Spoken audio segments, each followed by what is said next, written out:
Bienvenidas y bienvenidos a un nuevo episodio de Directo Marets. Hoy tenemos a un personaje que todos ustedes conocen y que seguro quieren escuchar. Sergio Fajardo es un personaje que no necesita introducción, académico, político, filósofo también. Yo creo que es un hombre que ha traído historias y reflexiones distintas al país. Creo que es un hombre que vale la pena escuchar y lo invité a este programa para escucharlo y para que hablemos de todo lo que está pasando en Colombia y de todo lo que viene. Sergio, bienvenido y muchas gracias. Diego, gracias. Pues un gusto hablar contigo y bueno, listo aquí para que charlemos. A ver. Bueno, ¿cómo ha sido esta pandemia? ¿Cómo ha sido esta pandemia para Sergio Fajardo? ¿Qué ha hecho Sergio Fajardo en esta pandemia? ¿Qué se propone también en estos tiempos, quizás un poco tumultuosos también desde el punto de vista pandémico, pero también social? Pues mira, yo me vine a vivir a Bogotá después de varios años de no vivir acá en la capital. El año pasado, en junio, y desde junio estoy viviendo en Bogotá, pero durante la pandemia, desde el 18 de marzo, prácticamente hasta el 18 de septiembre, estuve viviendo por una razón que jamás me había imaginado en la vida en Sáchica, Boyacá. Allá estuvimos viviendo durante cerca de 6 meses y fue una experiencia única en muchos sentidos. Por supuesto, por lo que significa, como nos tocó a todos nosotros, tomar conciencia de que estábamos en el marco de una pandemia, de entender lo que significaba una pandemia, estar encerrados, descubrir las implicaciones que tenía para tantas personas por todas partes del mundo y en particular en Colombia. Pero en adición a todo eso, en términos personales, ajustarse, reflexionar acerca de lo que estamos viviendo. Ha sido un periodo muy maravilloso, extraordinario en muchos sentidos, extrañísimo, por supuesto, como para la gran mayoría de gente, y pues me ha servido bastante como persona para revisarme, para entenderme, para tratar de eh, conectarme mejor con el mundo, de las personas que sufren en todos los niveles. Entonces ha sido una experiencia única. Ya regresamos básicamente a Bogotá a retomar el ritmo de, entre comillas, una vida normal acá, pero ha sido algo que yo nunca soñé que me iba a pasar y lo viví o viví ese tiempo, como les acabo de decir, en un pequeño pueblito de Boyacá. Nunca me imaginé que yo iba a vivir por allá, que se llama Sáchica, cerca de Villa de Leyva, cerca de Sutamarchán, Ráquira, Injacá, Chiquinquirá, Samacá, Chiquiza. O sea, ha sido algo muy especial. Hablemos un poco de esta vuelta a Bogotá y quizás si se puede pensar que esas razones de la vuelta a Bogotá también pues son esa campaña presidencial en la que está usted. ¿Cómo se ve en esa campaña presidencial? ¿Cómo ha sido de nuevo estar en estas lides, por supuesto? ¿Cómo ha sido esto? Pues es interesante en muchos sentidos, Diego. Yo toda la vida siempre fui el menor de la clase, el menor del salón, como decíamos nosotros. Eh, y ahora, después de todo este recorrido político, pues ya he venido acumulando una cantidad de experiencias. No sobra recordar que yo empecé la política tarde, muy grande, a los 43 años, a pie, físicamente a pie en Medellín, sin tener un partido político, construimos un movimiento, nos atrevimos a participar, terminando el siglo XX y empezando este siglo XXI, tomamos esa decisión política de empezar a participar en política. Y ahí en esa época regresé a mi ciudad en forma permanente, a Medellín, después de haber llegado a Bogotá. Yo llegué a Bogotá cuando tenía 17 a estudiar, 1974, a estudiar a la Universidad de los Andes Matemáticas. Entonces, en todo este recorrido, pues he aprendido muchas cosas, he pasado por una gran cantidad de experiencias y por supuesto, pues la última fue la participación en la campaña presidencial del 2018, que fue, pues, es algo impresionante lo que significa una campaña presidencial, lo que hay detrás de todo eso, lo que ocurre. Yo había sido candidato a la vicepresidencia con Antanas Mocos en el 2010, pero físicamente no había estado realmente en campaña, porque cuando estábamos empezando la campaña yo me caí de mi bicicleta y me quebré la cadera y quedé lesionado y por fuera pues esa contienda electoral. Entonces fue un aprendizaje tremendo. Y después de eso, pues en principio yo había dicho, no, yo ya no vuelvo a participar en elecciones.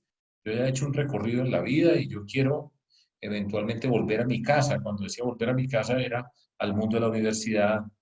Decía incluso que quería ser rector de una universidad para compartir con profesores, profesoras, estudiantes, toda una experiencia en este mundo de lo público, pero siempre me he considerado un profesor y quería volver, pero tomé la decisión después de las elecciones de todas las personas con las que han trabajado, hemos trabajado juntos durante todos estos años. Yo sentí, dije, yo no me puedo retirar, o sea, yo no puedo salir y decirles ahora, bueno, muchas gracias por este viaje que hemos hecho juntos, ya me desaparezco, y tomé la decisión de seguir trabajando con la gente que ha trabajado con nosotros, trabajar por las personas con quienes hemos construido para que puedan avanzar, para que se puedan transformar. Y aquí vamos, y regresé a Bogotá a trabajar en política, organizar todo nuestro trabajo por todo el país, recoger de manera juiciosa todas esas experiencias que hemos acumulado, organizar equipos en todos los departamentos. Organizar significa un grupo de personas que tienen unas tareas, que desarrollan unas tareas, que somos interlocutores. Y eso es lo que he venido haciendo desde agosto del 2018, incluyendo esta pandemia en todo este tiempo, haciendo un recorrido virtual por toda Colombia. Nuestro propósito este año era recorrer el país, volver a las regiones. Yo tengo una convicción profunda de que tenemos que presentar una propuesta a partir de la calidad, la diversidad de nuestras regiones, escuchar. En política muy poco se escucha. Por lo general las personas que son candidatos por lo que hacen es predicar. Pero yo quería, y eso lo hemos hecho, escuchar juiciosamente diferentes voces de diferentes lugares. Y eso es lo que hemos venido haciendo. Y ese ha sido pues el recorrido de estos tiempos tan extraños en tantos sentidos, tan difíciles, las circunstancias que estamos viviendo en nuestro país, el sufrimiento de tanta gente, tantas necesidades, tanto agobio, el desempleo que significa para mí una tragedia social para nuestro país, etcétera. Y ese ha sido más o menos el recorrido y así han sido los tiempos. Estos 2 años del presidente Duque, pues han sido 2 años muy críticos. Realmente hemos visto pues muchas situaciones complejas, digamos que empeorarse, ¿no? Creo que el proceso de paz y el debilitamiento del proceso de paz es notorio para cualquiera que analice pues, lo que está sucediendo. ¿Cómo es la reflexión suya? ¿Cómo reflexiona usted estos 2 años que han pasado? ¿Cuál es su balance de este gobierno y de esta política? Este es un gobierno muy flojo, pero y quiero explicar por qué. Por algo, en primera instancia, muy importante, y es, desde el mismo comienzo, el gobierno nacional en cabeza del presidente Duque, yo lo he dicho muchas veces, no tenía un norte, un propósito, un objetivo que fuera, pongamos en estos términos, una obsesión en su mente para llegar a ese lugar. Para poder liderar, lo primero que uno tiene que tener es un sueño, un objetivo, una obsesión que se convierte en un programa, en un proyecto, en un plan. Y el gobierno nunca tuvo ese norte. Entonces, desde esa perspectiva y en una expresión que el presidente mismo utilizó desde el comienzo de su trabajo, yo recuerdo muy bien ese 7 de agosto porque puse mucha atención, por supuesto, al día de la posesión del presidente, pues era la primera vez en mi vida que yo había competido por una campaña presidencial, estaba viendo el contrincante que ganó asumir el poder. Cuando el presidente, una frase que he utilizado muchas veces, una expresión, unir a Colombia, y recuerdo que al mismo tiempo, en medio de ese vendaval que había ese día, el senador Macías pues mostraba cómo desunir a Colombia, y era precisamente el presidente del Senado del partido del señor presidente de la República. Y el presidente nunca ha logrado unir a Colombia. Y doy un ejemplo que me sigue llamando la atención desde el primer día. Recuerden que tuvimos la consulta anticorrupción, que tuvo una votación abrumadora, faltó muy poco para que pasara a convertirse en ley, pero eso fue una movilización ciudadana muy grande en nuestro país. Claro. En tiempos no electorales, la cantidad de gente que participó sin ningún aliciente diferente a la convicción de la gente, y el presidente dijo que él iba a coger los mandatos de esa consulta anticorrupción, y de hecho convocó a la Casa de Nariño a todas las personas relevantes de la fuerza, de la política en Colombia. Y entonces allá se reunieron y que iba a enfrentar eso.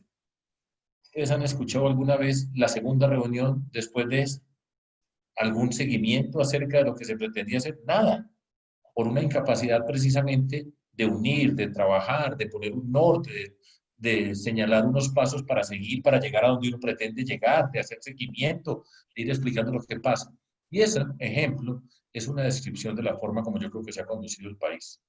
Sin un norte claro, con una cantidad de incertidumbres alrededor de las cosas que van pasando, sin una firmeza, sin un sentido de dirección. Y pues estamos en las circunstancias que estamos.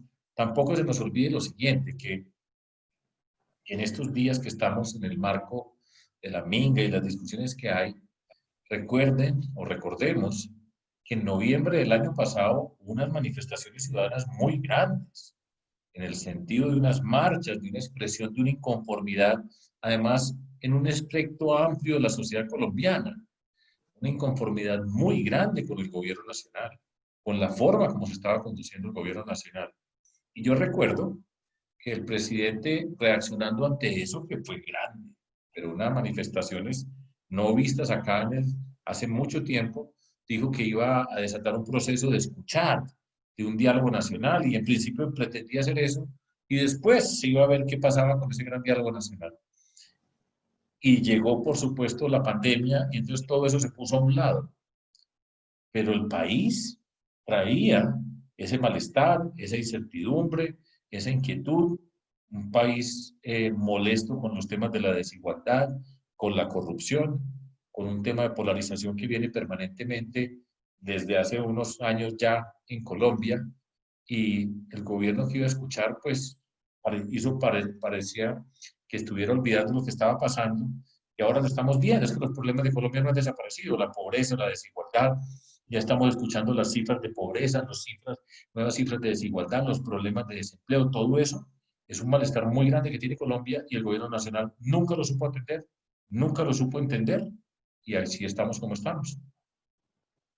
Cuando usted habla de eso, parece dar un veredicto también de los siguientes 2 años. Quiero decir, ya parece no abrigar ninguna esperanza en su análisis de que haya un cambio en estos años que vienen. No, no la abrigo. Y van a ser unos años difíciles en términos de la conducción del gobierno nacional, porque pues, el rumbo no existe, no existió y no existe, el norte. Estamos en el marco de una pandemia que es muy difícil. Gobernar es bien difícil, eso pues hay que señalarlo siempre en todos los niveles. Pero en estas circunstancias extraordinarias, con el camino que se ha recorrido, el gobierno nacional no va a conducir el país a un puerto seguro. De hecho, en términos políticos, el mismo expresidente Álvaro Uribe, desde la semana pasada, utilizó una expresión que es bien significativa y es ojo con el 2022, y es el partido de gobierno. O sea, desde ya está poniendo los reflectores en el 2022 a un gobierno que le falta más de un año y medio. Entonces, no creo que ahora va a darse la unión que nunca se dio. La confrontación, pues, va a aumentar. El malestar es creciente, de eso no tengamos la menor duda. Y la confrontación política va a ser grande. A veces uno en Colombia dice, pero en nuestro país, ¿qué es lo que pasa? Aquí estamos discutiendo una cantidad de cosas en medio de una pandemia, en medio de todas las necesidades. Como les decía, esas cifras de desempleo, de cerca del 17% de desempleo. Ya la pobreza está cerca del 50%. Esta semana el DANE acaba de decir que la economía no creció, que se pretendía o se pensaba que iba a seguir mejorando la condición económica porque se estaba dando la apertura de diferentes sectores productivos y no ocurrió así. O sea, estamos en unas circunstancias muy difíciles y yo no auguro ninguna posibilidad de una transformación en cabeza del gobierno nacional. Van a ser tiempos difíciles de confrontación política con un gobierno que desde muy temprano ya tiene el sol a las espaldas. Sin embargo, y uno se pregunta que hace ya casi 20 años que Álvaro Uribe, va manejando de alguna manera la agenda del país. Sin lugar a dudas es un hombre que ha logrado imponerse en distintos gobiernos, poner presidentes, dirigir un partido extremadamente fuerte, ser el senador más votado, por supuesto. Y uno se pregunta, bueno, ¿qué pasa en Colombia, Sergio Fajardo? ¿Por qué ¿Cuál ha sido esta obsesión con Álvaro Uribe y por qué ha sido pues este hombre, por qué ha optado y ha tomado ese poder y por qué ha tenido ese respaldo popular tan grande? Porque a veces se nos olvida eso. Iván Duque ganó, Iván Duque ganó. Y la pregunta es, si sigue esta desigualdad, si sigue este tipo de situaciones, ¿va a ganar de nuevo? ¿Qué nos dice la historia? Pues mire, no solamente Iván Duque ganó, sino que Juan Manuel Santos ganó y nosotros nos enfrentamos con Juan Manuel Santos.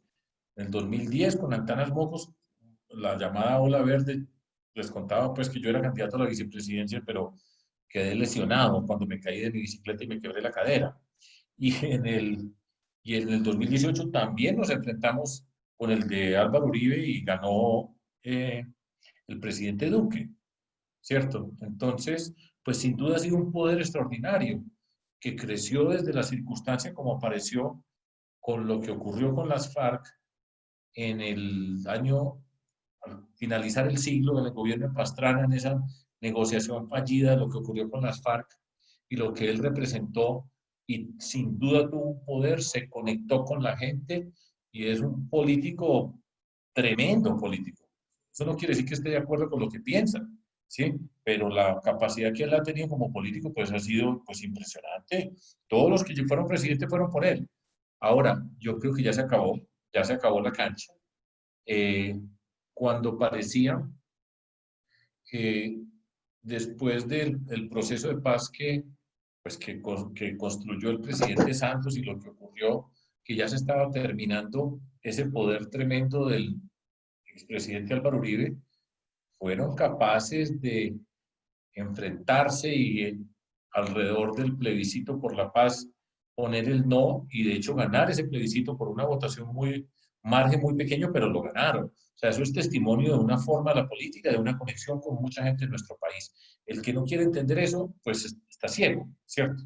Ahora, yo creo que ya cambió, ya el tiempo cambió, ya es el momento. Este gobierno, pues como ya lo hemos calificado y lo analizaba, no tiene ningún tipo de expectativa, no tiene una fuerza para sugerir que puede continuar.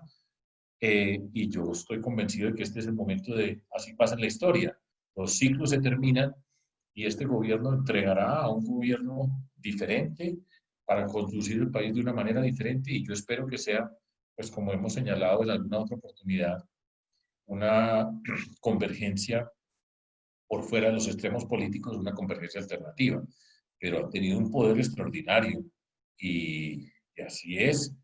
Ahora, yo creo que se acaba aquí, yo no tengo duda que se acaba acá, pero será una confrontación política y dura.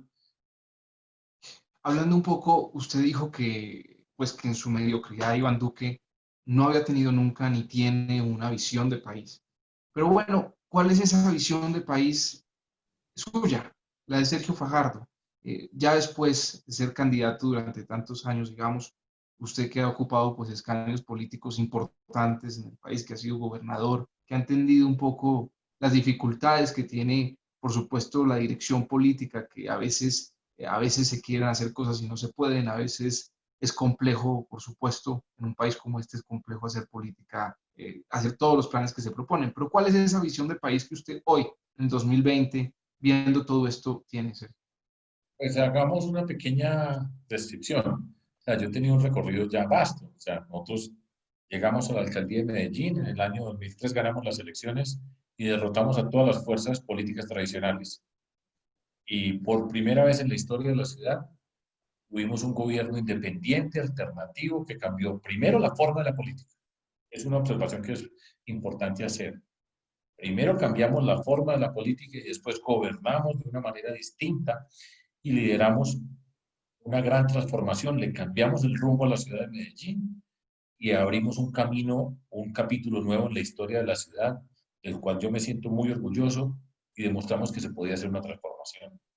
Después, en la gobernación de Antioquia, también por primera vez en la historia, un gobierno independiente, alternativo, derrotamos a todas las fuerzas políticas tradicionales y por primera vez tuvimos un gobierno de esa naturaleza y el primer paso siempre fue cambiar la política para gobernar de otra manera. Y en todos estos elementos hay varios puntos, pero hay algunos que siempre están asociados conmigo, que por supuesto a mí me enorgullecen y tienen que ver con la lucha contra la corrupción, que se expresa en la transparencia, en la forma de conducir los asuntos públicos. También digo con orgullo que nosotros fuimos escogidos como el mejor alcalde, el mejor gobernador de Colombia, pero no solamente eso, sino los mejores índices de transparencia, del manejo de lo público, de los recursos públicos, con transparencia internacional, el índice de gobierno abierto y todos esos elementos que muchas veces la gente se olvida que están dentro de nuestro orden y nosotros lo hicimos. Y eso es un mensaje muy importante, Diego, que muchas veces se trivializa o no se reconoce y es cómo gobernamos, empezando por cómo llegamos al poder, cómo gobernamos y cómo manejamos lo público, los recursos públicos y cómo logramos las mejores notas. Y eso no es una casualidad y ese es un primer punto para todo lo que tiene que ver con Colombia, la lucha contra la corrupción. Y es en la política, en la forma de la política. No es que cualquier forma. Nosotros hemos vivido, y este es un espacio donde se puede conversar de este tipo de cosas, en el sentido siguiente. Esta es una expresión que muchas veces hace carrera en la política. El fin justifica los medios, que es el todo vale. Con tal de obtener un resultado, haga lo que sea. Y nosotros hemos actuado siempre en política, en la contienda electoral y en el gobierno con los fines. Los medios son los que justifican el fin. El camino que nosotros recorremos para llegar determina cómo gobernamos. Y eso es un punto fundamental para Colombia. Y no es una trivialidad. Y muchas veces se trata de ignorar y poner a un lado y es muy profundo porque tiene que ver con algo que yo señalo para nuestro país. Una de las componentes y es, nosotros para encontrarnos a Colombia tenemos que tener un acuerdo ético, que significa con qué principios y valores nos vamos a relacionar nosotros como sociedad. Y desde esa perspectiva, cómo nos vamos a entender como nosotros como personas, cómo vamos a ampliar el concepto de paz, donde hay un acuerdo de paz, pero cómo lo vamos a ampliar en la manera como nos vamos a relacionar las personas, que tiene que ver con ese elemento que estoy dando. Piénsalo en estos términos. Nosotros tenemos que, una casa, un edificio se construye sobre unos cimientos. Esos cimientos, lo que está ahí debajo que no se ve, es la forma de la política, un acuerdo ético con principios y valores para conducir esta sociedad. Y eso está directamente relacionado con la forma nuestra de la política, con educación como un concepto fundamental para la transformación de nuestro país. Y repito, como aquí podemos hablar de estas cosas, en este programa me gusta poder hacerlo y lo señalo de la siguiente manera. Nosotros hemos señalado, yo, 4 valores fundamentales: respetar, reconocer, empatía y solidaridad para construir la dignidad de las personas. Y una forma de entender y relacionarnos con el mundo y es sacar lo mejor de la gente, de las personas, de las comunidades y la sociedad. Y eso es la forma como se entiende la política desde la perspectiva de un profesor. Y aquí viene el mundo de la educación. Y por eso cuando yo digo que los medios justifican el fin, tiene que ver con una mirada de todas las personas. Nosotros tenemos nuestra personalidad, nuestra formación, nuestro recorrido, nuestra forma de relacionarnos con el mundo, de ser seres humanos. Y los líderes, la figura del líder, las condiciones de la persona que lidera son fundamentales en lo que pasa. Y en ese recorrido entender la educación como un proceso de transformación para lograr lo que nosotros queremos lograr. Y esa es una gran riqueza. Y esa Colombia. Fíjese que este tipo de cosas nunca se habla y se ponen a un lado.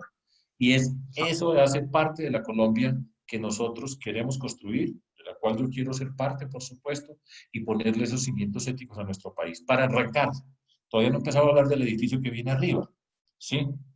Dentro de todo eso, digo 3, 4 cosas que tenemos que elaborar, por supuesto, en el contexto de la construcción de la propuesta que venimos haciendo, porque venimos trabajando los temas, estudiando con juicio, con rigor desde ahora, entendiendo los problemas de nuestro país. Pero nosotros tenemos que apostarle a un país que arranca desde las regiones.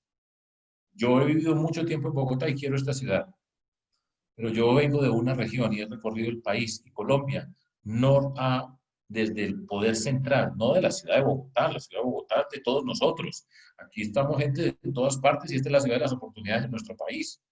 Digo, desde el poder central, en el sentido del Estado colombiano, ha menospreciado las regiones. Y nosotros tenemos que hacer un proyecto de país que reconoce la diversidad de las regiones, la riqueza de las regiones, y con cada departamento teniendo un proyecto de desarrollo que vamos a integrar para presentárselo a Colombia.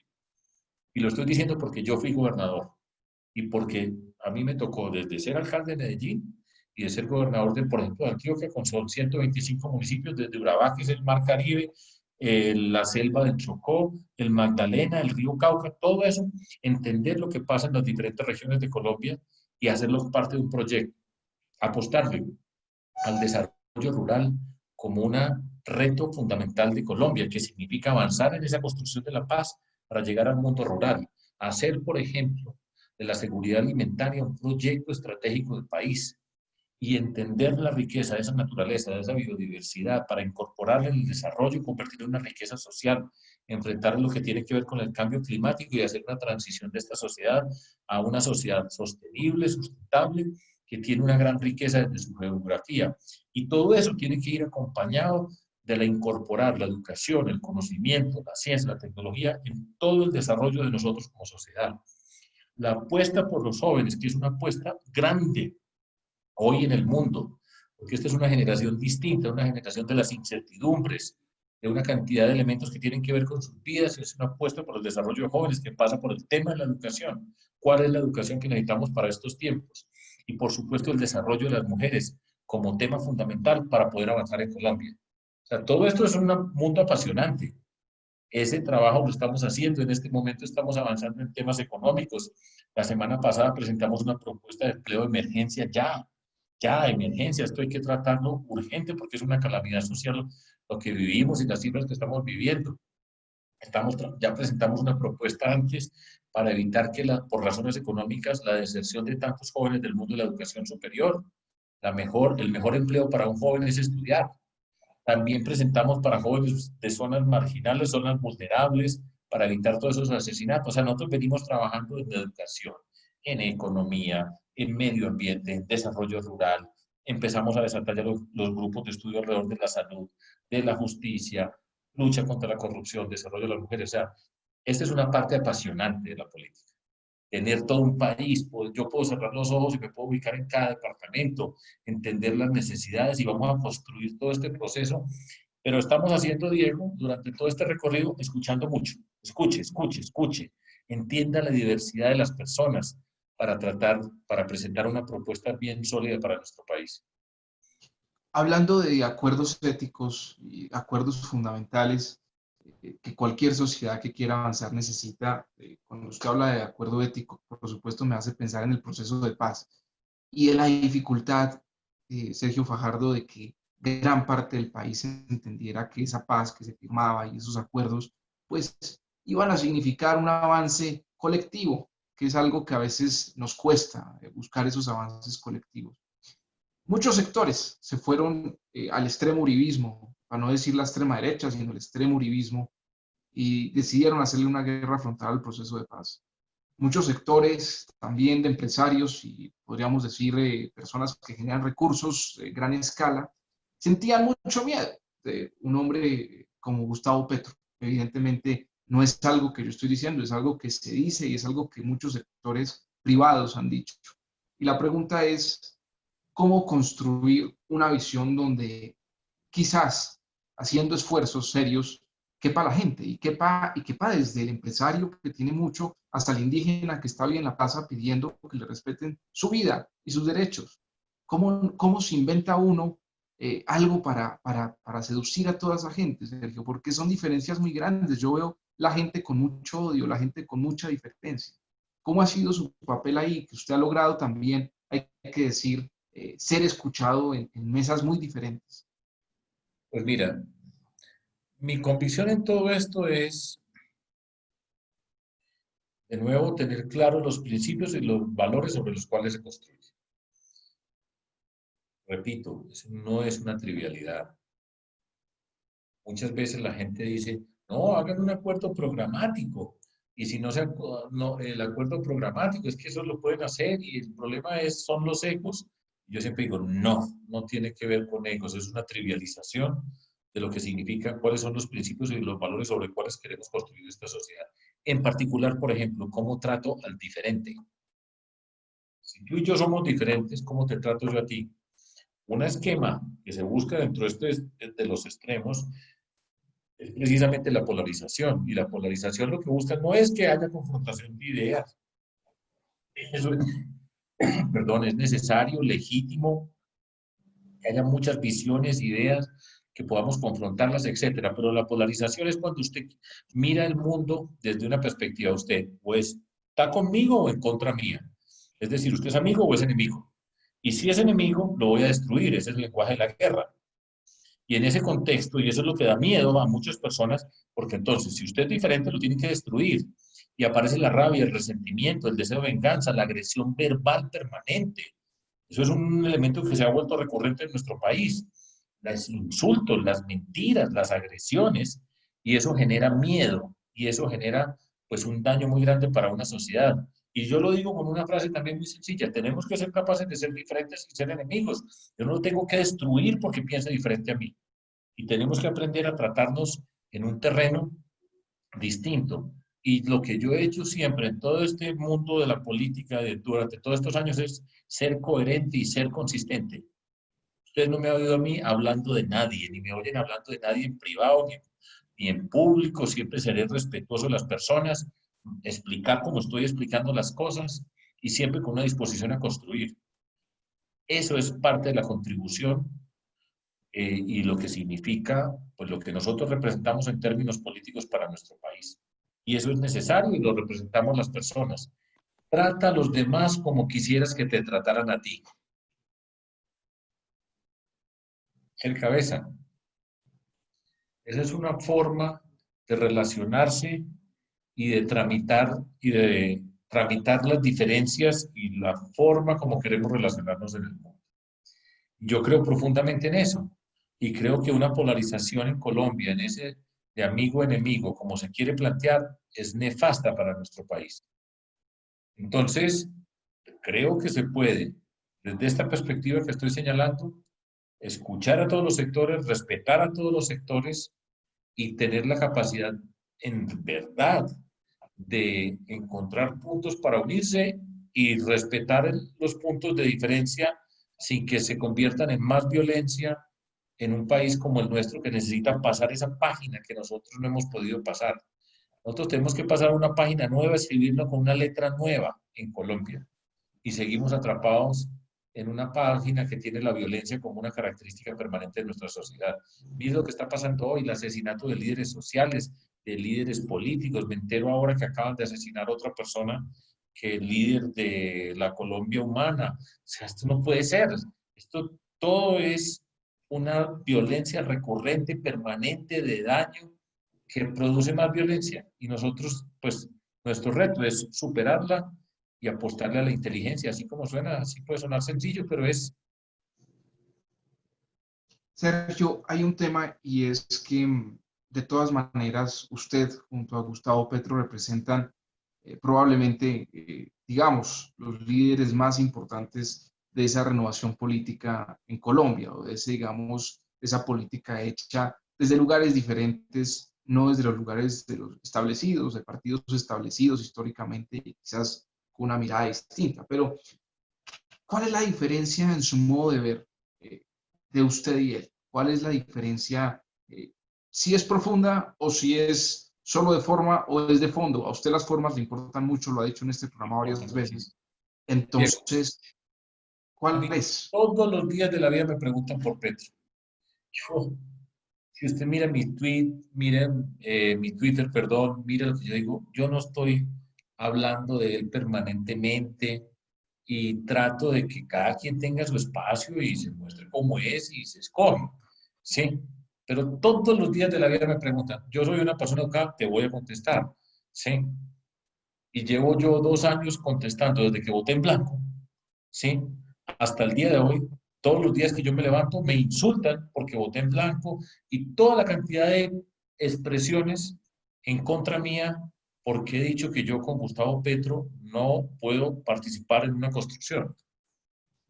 Pero bueno, esta es la primera vez Bueno, que estoy entrevistado acá y te voy a responder. pero aquí no lo vamos a insultar. Aquí no lo vamos a No, insultar. no, Aquí es una tranquilo, y eso, entrevista. y a mí no me mortifica eso, yo no estoy mortificado por ese tipo de cosas, y a nadie le respondo, ni a nadie insulto, nada, y me puede decir lo que quieran. No se preocupen por ese tipo de cosas, que yo ya estoy muy grande, y precisamente eso es parte de mi libertad, estar por encima de la agresión, ¿sí? Y no dejarme tentar para insultar a alguien porque me dice algo que me mortifica, una mentira. Pero, y ya lo he dicho, pero toca repetirlo, pues, y es, usted mire, vamos a construir la paz en Colombia, estamos a favor de la paz. Nunca una persona, que ya lo expliqué anteriormente, que al diferente lo tiene que destruir, construirá la paz en una sociedad como la nuestra. Nunca. Así no se construye la paz. Por más que se diga que está a favor de unos acuerdos, por todas esas cosas, nunca se construirá la paz cuando un ser humano al otro que es diferente lo tiene que destruir. Nunca. Ejemplo, miren todo lo que me ha dicho.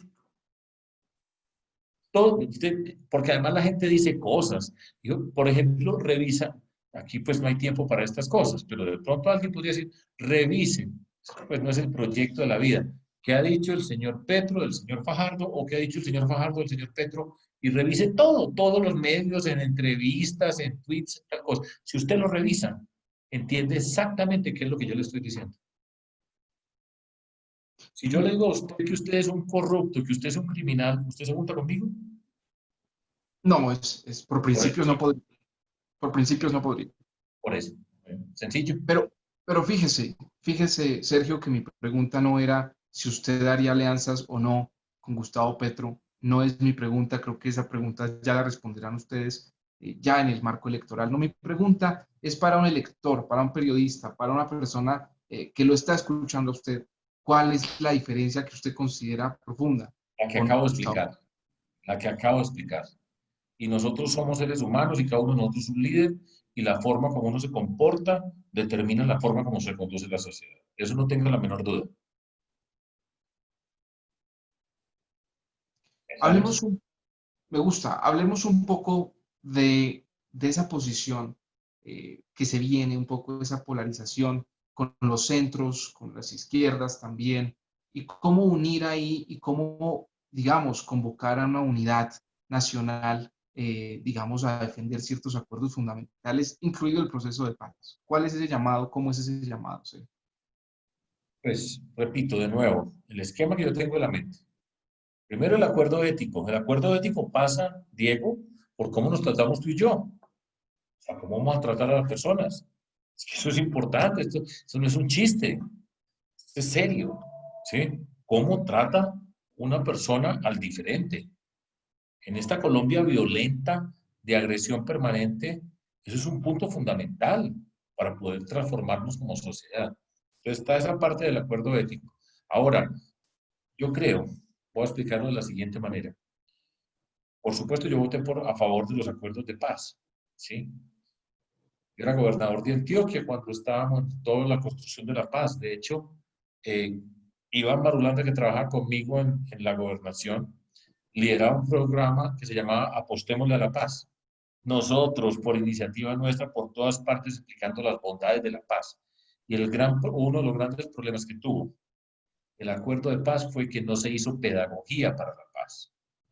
Que se explique qué es lo que significa vivir en paz, pero no solamente que haya unos señores armados que hacen tomas y que toman prisioneros, sino lo que significa para una sociedad vivir en paz. Y eso no se hizo en nuestro país. Y eso es importantísimo. Todos los días, a todas las horas, cómo nos relacionamos, cómo nos entendemos, cómo tramitamos las diferencias, qué significa pasar una página de destrucción, de destruir al diferente para poder construir con los distintos, para poder tramitar las cosas de una manera, el poder que significa no tener que tener miedo en una sociedad para poder desplegar la inteligencia y la capacidad de la gente para llegar a todos los espacios del mundo rural que tenemos en Colombia. Todo eso es muy importante y eso no se explicó en Colombia. Esa tarea todavía falta hacerlo. Y empieza por el ejemplo de quienes gobernamos.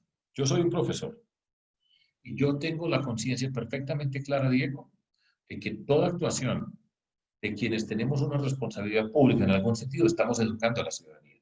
Nosotros somos los principales educadores. Mire el señor Trump, principal educador del mundo. Ahora, un educador que yo no quisiera tener nunca en la vida. De acuerdo.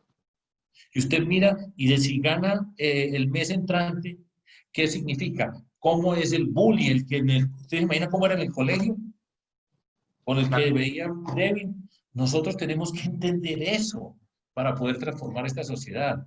Una persona que respeta al que no es como él, que no tiene ningún problema en decir cualquier mentira, todo vale. Y eso es importante para una sociedad. Claro. La diferencia entre Obama, por ejemplo, solo en el contexto de cómo se comporta como ser humano, unos principios básicos. Eso es muy importante en una sociedad colombiana, para el mundo, pero en particular para nosotros en Colombia. Pero volviendo un poco a esa pregunta y a esa pedagogía de paz, esos acuerdos, por supuesto, ¿cómo invitar a la convergencia en torno a Sergio Fajardo? ¿Cuál ha sido la apuesta de Sergio Fajardo para los líderes en las regiones, en Bogotá, en Medellín? Eh, ¿Cómo es su relación con Siempre los líderes la políticos? misma, seriedad, respeto, identificar los temas sobre los cuales queremos trabajar, la política hecha de una manera diferente. Ustedes no me han oído a mí decir nunca mentiras en una campaña. Nunca. Siempre respetar a las personas significa escucharlas y no decirles mentiras y mostrar las bondades de lo que nosotros queremos hacer para transformar la sociedad, explicar los programas, dar ejemplo en el trato, en la manera como nos acercamos a las personas. Esa ha sido la forma y no he cambiado. Y hemos tenido mucho éxito, muchísimo. Derrotamos a mí me tocó, dentro de todo este mundo, toda esa cantidad de cosas que se dicen. Alcaldía de Medellín, derrotamos a Uribe. Gobernación de Antioquia, derrotamos a Uribe. Nos enfrentamos con Antanas al Uribe y nos ganó el Uribe. Nos enfrentamos al Uribe Duque, nos ganó. Ahora, siempre yo he insultado a alguien porque perdimos. Yo me quejé porque perdimos para pasar a la segunda vuelta con Gustavo Petro por 1,5%. Nunca, nunca salí a decir recuenten los votos que nos robaron, nada, ganaron, adelante, respetar. Sí, sí, y estoy seguro que nos podemos entender con mucha gente nos podemos entender. Sergio, me gusta mucho escuchar de verdad el cambio filosófico. Creo que usted está invitando también a un cambio filosófico, a cenar los espíritus en un país que realmente necesita eso para avanzar, ¿no? Necesita escuchar al otro y respetar al otro y creo de corazón que eso es, me identifico con ese discurso. Quiero preguntarle, ya casi cerrando esta entrevista, ¿cómo se va a recuperar la economía y cómo piensa usted recuperar un país que está claramente pues, en una situación tenaz y que esta pandemia nos está poniendo pues, en una situación Estamos muy en difícil? un lío profundo, ¿sí? Y todavía falta camino por recorrer, pero nosotros sabemos, hicimos una propuesta de empleo, yo la puedo mandar, salió publicada. De hecho, este jueves tenemos un foro donde con las personas que escribimos la propuesta, con Gonzalo Hernández, José Antonio Campo, Mauricio Olivera, Mariana Fajardo, Germán Barragán, vamos a discutir la propuesta que presentamos para explicar cómo se generan empleos arrancando desde los municipios. Cómo en cada municipio nosotros tenemos que hacer un plan de empleo para cada municipio, cómo los integramos con una gobernación, etcétera. Todo eso, esa es la preocupación hoy. Nosotros vamos a tener que enfrentar rápidamente una reforma tributaria, una reforma pensional y una reforma laboral, en medio de un déficit muy grande, porque aquí el Estado tiene que hacer un esfuerzo extraordinario para gastar más. Eso significa que la deuda va a aumentar, pero tenemos que tener el balance de entender que tenemos que fortalecer una red de protección social, una renta básica, será un tema para discutir que tenemos que construir en un futuro inmediato, entender lo que está pasando con las micro, pequeñas empresas, por ejemplo, que son las que más empleo generan, las personas que no tienen ningún tipo de protección, y toca hacer un esfuerzo grande del Estado. Pero vamos a tener que hacer unas reformas, como les digo, tributaria, pensional y laboral para atender lo que viene a continuación. Pero esperemos un poquitico, Diego. Más adelante miramos eso, A ver porque si mejora estos 2 años.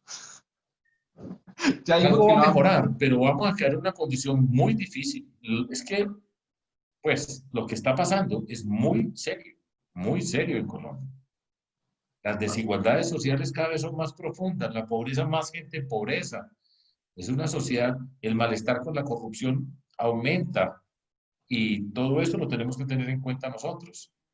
Pero todavía queda pues camino por recorrer. Espero que esta no sea la última entrevista. Espero que no. Y Sergio muchas Fajardo, gracias. muchas gracias. Quiero pedirte que te despidas de la gente con un libro y una canción. Esa es nuestro final de entrevista, es un libro y una canción que le guste. Bueno, le voy a decir 3 libros. 3. Perfecto. 3 está bien. Uno de joven, Rayuela, de Julio Cortázar. Pues también tendría que hablar de Borges, que también era mi ídolo, pues, en esa juventud. Y 2, El olvido que seremos de Héctor Abad, que además viene en película, que ya están haciendo la película. Ese es un libro conmovedor en muchos En, en sentidos. este, en este programa, Héctor habló muy bien de usted Bueno, hace un mes, más o menos. y yo hablo muy bien de él por ese libro, es mi amigo, pero aparte de la amistad y el cariño que uno tiene por las personas amigas que quieren, ese libro es algo extraordinario. Y voy a explicar otro de un autor que se llama Richard Sennett. Es un sociólogo norteamericano y el libro que él escribió se llama El respeto en tiempos de desigualdades. Ese libro me pareció a mí extraordinario. Pero bueno, ya dije 3 y ahí podría decir muchísimos más. Y una canción, pues puedo decir 3, ya que Pues diga 3 o un álbum. bueno, por ejemplo, hay una que yo he dicho siempre, no voy a traer otros fantasmas a este mundo, a esta conversación. Solo le pido a Dios, es de León Gieco, con Mercedes Sosa, por ejemplo, también la canta muy bonito Ana Belén. Esa es una canción que me gusta mucho, que me conmueve. Recuerdo la primera vez en la vida que la oí. Era en 1995, yo venía de Urabá, que me tocó ir en la Comisión Facilitadora de Paz de Antioquia, en medio de las masacres que se estaban dando, y llegué a Bogotá a la casa de unos amigos, con mi familia, yo en ese momento vivía en Bogotá, y cuando llego adentro, y mis amigos me dicen, oiga esta canción, y era Solo le pido a Dios, y yo lloraba, y lloraba, y lloraba, porque venía de vivir, de haber estado en Apartadó, en Urabá, donde empezaron todos ese mundo paramilitar, todo eso, me dio en el alma. Esa es una. Eh, una que me ha gustado mucho eh, recientemente se llama Remamos. Remamos. Canta, Remamos. Cantan, ¿cómo se llama? Cani García y Natalia Lafourcade. Y una que es muy conmovedora, pero a mí esa canción me llamó mucho la atención. Se llama la canción Humo, que la cantó el cantante de Jarabe de Palo, que se murió hace un Sí. par de meses. Y esa era una canción de él como despidiéndose de la vida. Tremenda canción. Nosotros se la recomiendo que se pongan a escucharla ahora porque es muy, muy dura, pero al mismo tiempo me parecía que tenía algo de bonito, cómo esta persona era consciente que se iba a morir y cómo cantaba. Bueno, ya echaba mucha carreta. Sergio Fajardo, muchas gracias por esta entrevista. Seguimos hablando y bueno, espero que tenga mucho éxito en este proyecto de presidencia que tiene, por supuesto. Gracias, Diego. Muchas gracias. Chao. Gracias. Chao. Hasta luego, Diego Camilo. Adiós.